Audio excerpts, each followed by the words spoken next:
Mirë se vini në Ekspansion, emision ku zgjerojmë horizontet përmes bisedave me figura frymëzuese. Sonte kemi një grua që ka kombinuar shkencën dhe politikën. Stomatologe dhe deputete në Kuvendin e Republikës së Maqedonisë së Veriut, Kaltrina Beqiri. Përshëndetje Kaltrina dhe mirë se na erdhe në Ekspansion. Përshëndetje Linda, mirë si u gjeta. Faleminderit për ftesën. Nga ordinanca në Kuvend, prej nga ky vendim? Nga ordinanca në Kuvend ishte vendim mjaft i vështirë për arsye se shumë vite të jetës i kushtova profesionit tim, me që jam stomatologe me profesion, mirë po dëshira e madhe për të kontribu në shoqërinë tonë, konkretisht në përmirësimin e ardhmërisë tonë, përmirësimin e situatës ku edhe gjendet femra në mesin tonë, ishte më e madhe se sa puna që ushtroi profesionin im, prandaj dhe vendosa të kyçem në politik, konkretisht në Kuvend. Sa është sfiduese jeta personale dhe profesionale? Është kogja sfiduese. Do me thënë balancimi i kësaj pjesës profesionale dhe profesionale.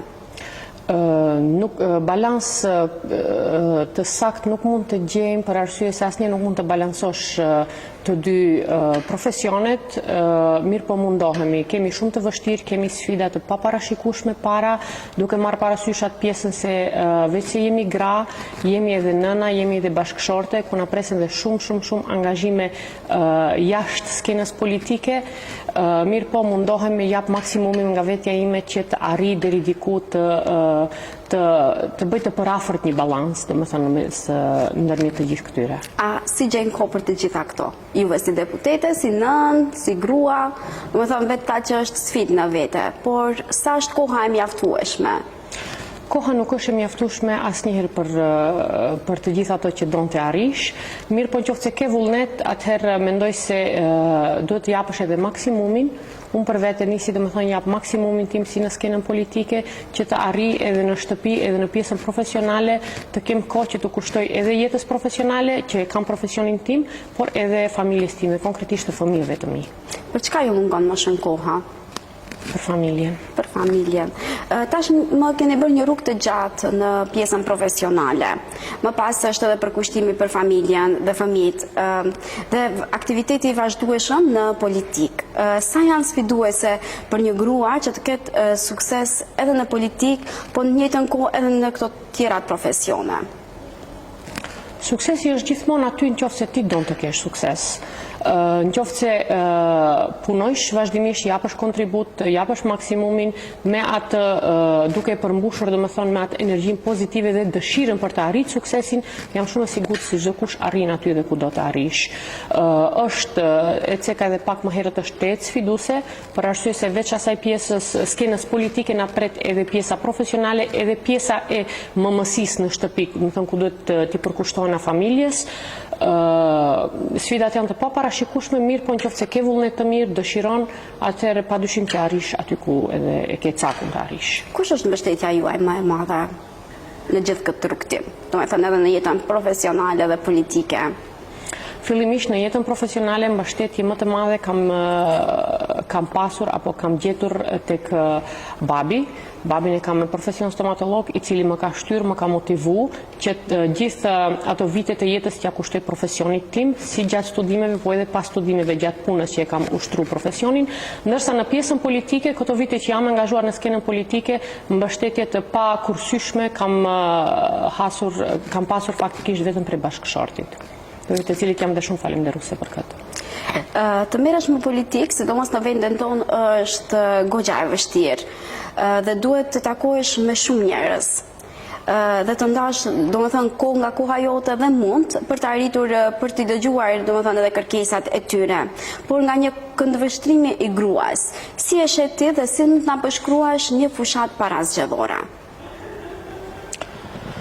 Gruaja në politik e ka terrenin mjaft të vështirë, Linda. të paktën foli për një mentalitet si që jemi ne sot ku jemi këtu, do të thënë ku jetojmë në vendin tonë. Mirë po, fushata parazgjedhore ka qenë mjaft e vështirë, një teren mjaft i vështirë, aq më pak të grua, femër, nën, bashkëshorte të ngasësh ditë e natë, ashtu siç i bëjmë edhe ne fushatat, siç e dim të gjithë, është mjaft e vështirë, hasesh me nënçmime, hasesh me ofendime të ndryshme, hasesh edhe në shpifje të ndryshme. Mirë po, në qoftë se ti e ndjen veten se je e pastër dhe e dish se qëllimin e ke të arrish të kontribuosh për mirësinë e vendit tënd, për një shoqëri më të shëndetshme, për një të ardhme më të mirë, mendoj se i kalon të gjitha. A ka ndikuar kjo pjesa e thashë themeve, kjo pjesa e fjalëve tek ti gjatë fushatës? Tek unë personalisht ekziston ajo periudha, në përgjithësi, domethënë ekziston ajo periudha ku edhe prekesh, të them kështu. Ndikon emocionalisht, ndikon, pa diskutim që po. Mirë po, dëshira dhe vullneti i mirë i mundin të gjitha. Për krahja, domethënë siç e theka edhe shtytja nga ana e bashkëshortit, por edhe nga ana e familjarëve të mi, dëshira, motivi i një jete më të mirë i fëmijëve tanë, që të mos bredhin rrugëve të Evropës, ashtu siç ka ndalë rinia dhe me të madhe largojnë, i mundën të gjitha. Dhe mendoj se të gjitha i lën anësh kur e mendon se cakun e ke vetëm për gjëra pozitive. Çka janë kërkesat e grave? Çfarë kërkesa kanë gratë gjatë fushatës? Me që keni ju takim direkt me... Po, takimet në fushatë, do me thani, kemi pas direkt me gra, me familjare, me nëna, kemi pasur edhe tubime, por edhe kemi shkuar në për shtëpi të ndryshme.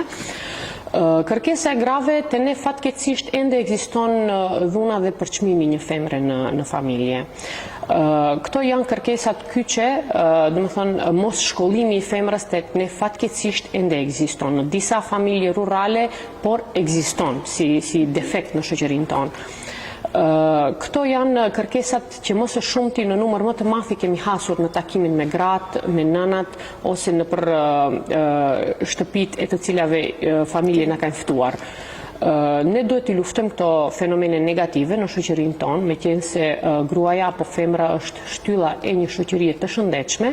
Ne duhet të luftojmë këto që sa më tepër të jetë emancipimi i femrës, të jetë shkollimi i femrës dhe femrat tek ne në shoqëri të arrijë në ato qëllime, në ato cake apo në ato kulturë ku dhe meriton të jetë. E jo të përçmohet e të nënçmohet, të duket vetëm si numër apo të konsiderohet vetëm si një nën që duhet të lindë dhe të rritë fëmijë, të bëjë punë të shtëpisë e tjera e tjera. Shumë gratë të suksesshme kanë dëshmuar që gratë mund të bëjnë edhe shumë punë njëkohësisht. Juve jeni edhe njëra ndër to.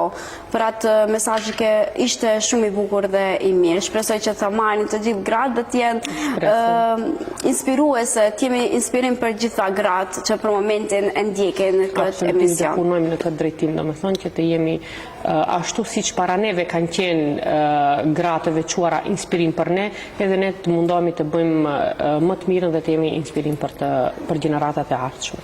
Më trego, por burrat çfarë probleme shfaqen gjatë fushatës parazgjedhore? Burrat si gjithmonë kanë ankesa, por jo se kanë edhe shumë probleme. Konkrete burrat të them kështu kanë probleme me gratë. Problemi burrave që nga gratë. Burrat kanë, për dallim prej grave, kanë më tepër privilegje, kanë më tepër beneficione në shoqërinë tonë të paktën. Dhe jo se kemi hasur në shumë probleme me burrat të cilët ankohen gjatë fushatës, po. Ke ndonjë moment interesant në fushatë që do doje ta ndaje me ne dhe me shikuesit tanë? Momente sa ka interesante, pozitive, ka edhe negative gjatë fushatës. Fushata është një eksperiencë, të them kështu, komplet në vete. Momente të mira, po kemi momente të mira kur momenti më i mirë është kur pranojsh fjalë miradije, kur pranojsh fjalë motivuese, pozitive, të them kështu lëvdata dhe momenti kur shef në popullatën tonë se ti je ajo pika e dritës në fund të tunelit të errët. Kjo është momenti më i mirë që mund ta përjetosh dhe kur e shesë në sytë e çdo njeriu që takon, ti je ai risku i dritës në fund të tunelit që ekziston. Ky është momentet më të mira që mund t'i përjetosh gjatë fushatës. Ndoshta ndonjë moment i vështirë? Momentet të vështira thash ka shkojnë paralel domethënë. Ka shumë. Momentet vështira ka shumë, momenti kur ballafaqohesh me ofendime, me përçmime të ndryshme. Këto janë për një femër, aq më pak kur drejtohen nga ana e një mashkulli ose është me të vërtetë shumë ulët fatkeqësisht se në shoqërinë tonë ekzistojnë këto fenomene. Si mendoni juve si deputete? Paragjykimet vijnë nga burrat apo nga vetë gratë? Apo vijnë nga të dy gjinit? Nga të dy gjinit paragjykime ke edhe paragjykime pozitive edhe negative. Domethënë, ka burra që i mbështesin dhe mendojnë se mund të arrijnë, mirë po ka burra dhe që nuk mendojnë të kundërtën, por edhe ka edhe gra që kanë paragjykime si pozitive ashtu dhe negative. Ju vini nga zona e Pullogut, konkretisht Tetova. Cilat sipas jush janë problemet më të mëdha të qytetarëve të kësaj zone?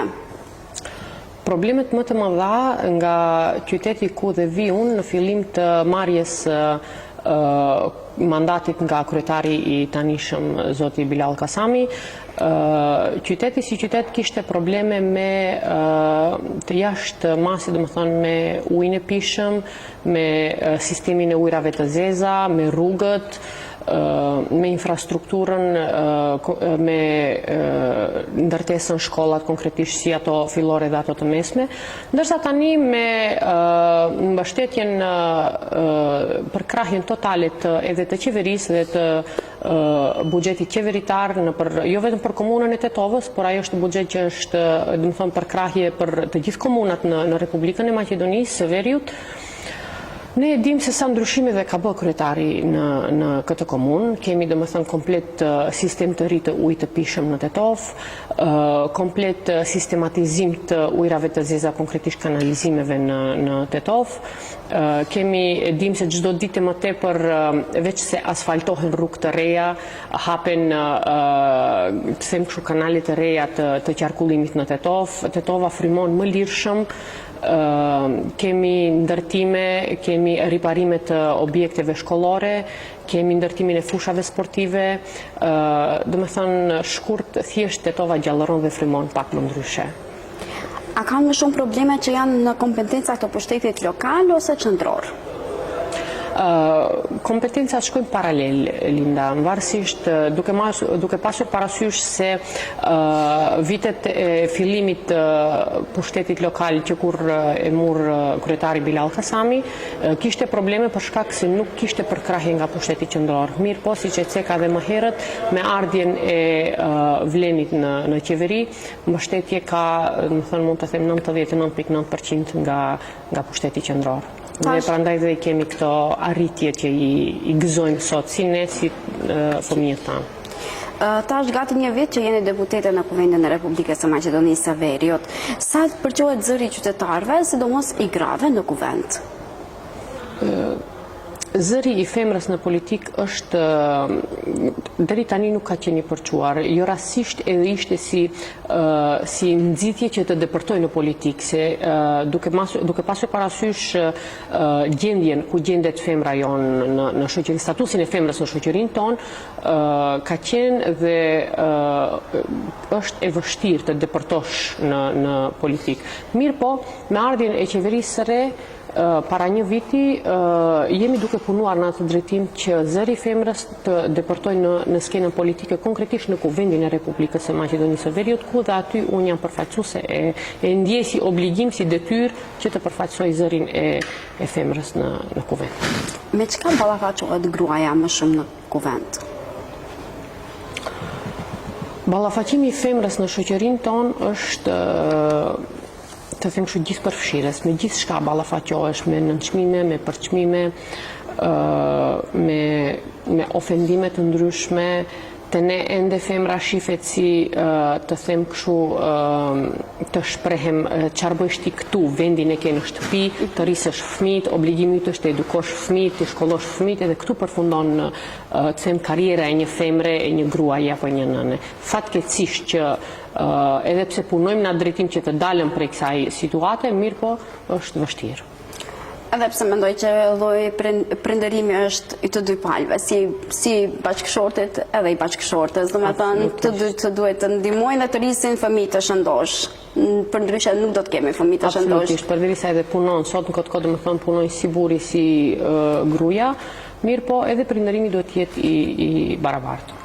Të flasim pak për punën tuaj si stomatologe. Sa jeni aktive në këtë pjesë? Pak vështirë tash, me qenë se nuk mund të, jo dhe më thënë në atë intenzitet si që kam pasur kur isha vetëm si stomatologe, vetëm profesionin tim, pastër si profesion kur e kisha, jo në atë intenzitet, ka rapakës intenziteti i qasje time në profesionin tim, mirë po edhe pse mundohem, të pak të njap maksimum nga vetja ime, por jo si që kam punuar. Arrini që ta trajtoni çdo pacient, apo i keni vetëm me termine? Jo, nuk mund të arritë. Ashtu si që thash, ashtu si që kam punuar, jo. Dhe me thëmë vetëm me termine edhe rastet pakës më të veçanta. Kolegët tuaj stomatolog që na ndjekin me siguri presin diçka të re, domethënë në çështjet politike, për ju si politikane. Më trego cilat janë sfidat që ballafaqohet stomatologjia? Sistemi shëndetësor të ne është kryesisht jo aty ku duhet të jetë, jo në atë nivel që duhet të jetë. Fatkeqësisht, duke cekur këtu në veçanti stomatologjin, e cila si drejtim mjekësor është mjaft i shkelur në sistemin shëndetësor për dallim prej mjekëve, të cilët të qofshin ato primar apo sekondar. Tek ne stomatologjia është mjaft e shkelur. Prandaj, këtu në stomatologjia do të kisha dalluar stomatologjin primare dhe atës sekundare. Edhe tu dallojnë, në më thonë, ku sekundarja është ende më e shkelur se primarja. Primarja ka deri diku disa benefite, ndërsa stomatologjia sekundare është tej mase e shkelur. Prandaj, edhe jam duke punu në këtë drejtim, që të largohet kjo pjesa, të zbutet pakës kjo pjesa që bëhen kaq dallime drastike, edhe të arrijnë, domethënë, në atë mesataren, se tash nuk kërkojmë edhe diçka ekstrem, mirë, po të arrihet se në stomatologjia nuk është as në mesatare, nuk është. Është, të them kështu, lart mesatares. Që të arrit paktën të bëhet ai balansi në mes të mjekut primar dhe stomatologut primar, ose mjekut sekundar dhe stomatologut sekundar.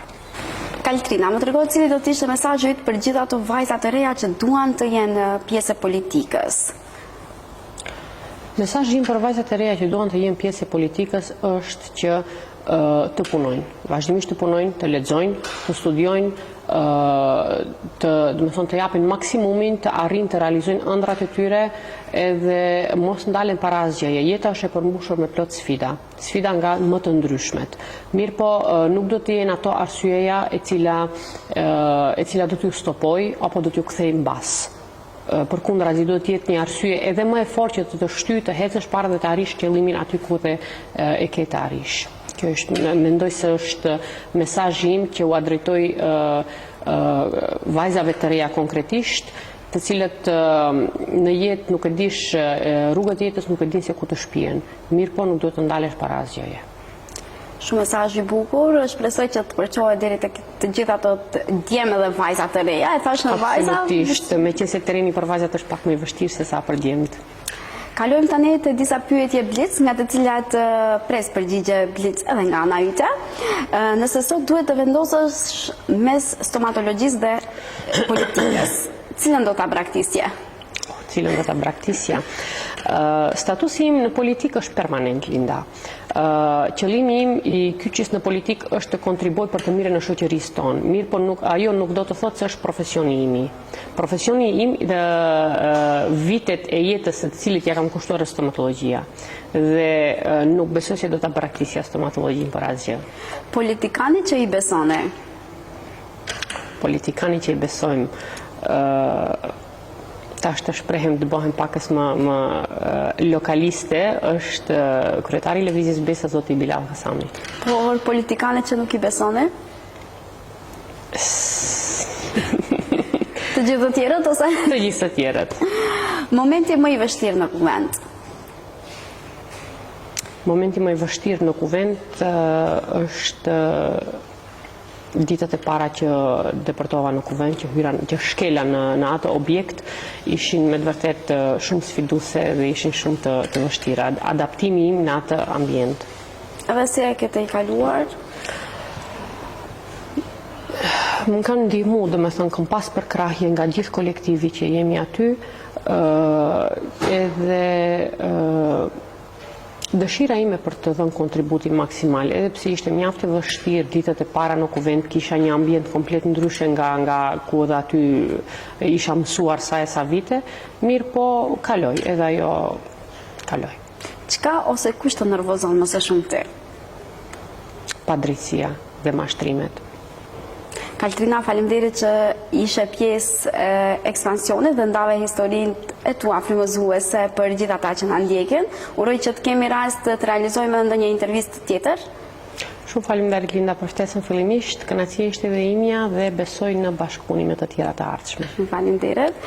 Tani, për fund, do t'i falenderojmë edhe sponsorët tanë, ata të cilët do na mbështesin gjatë rrugtimit tonë, Trim Lumi, kompania gjigante që ndërton ëndrrën tuaj me projekte që flasin vetë. Super kompani, distributori dhe investitori përgjithshëm që kujdeset për të jetuar në shtëpinë tuaj cilësore dhe moderne. Studio Gjone, qendra estetike ku bukuria takohet me profesionalizmin. Kujdesi që e ndjen dhe e sheh. Vella Films, mjeshtrit pas objektivit që kthejnë tasmën tuaj në një kujtim të përjetshëm. Faleminderit që qëndruat me ne. Na ndiqni edhe në episodet e ardhshme të Ekspansion. Mirëmbëjtje.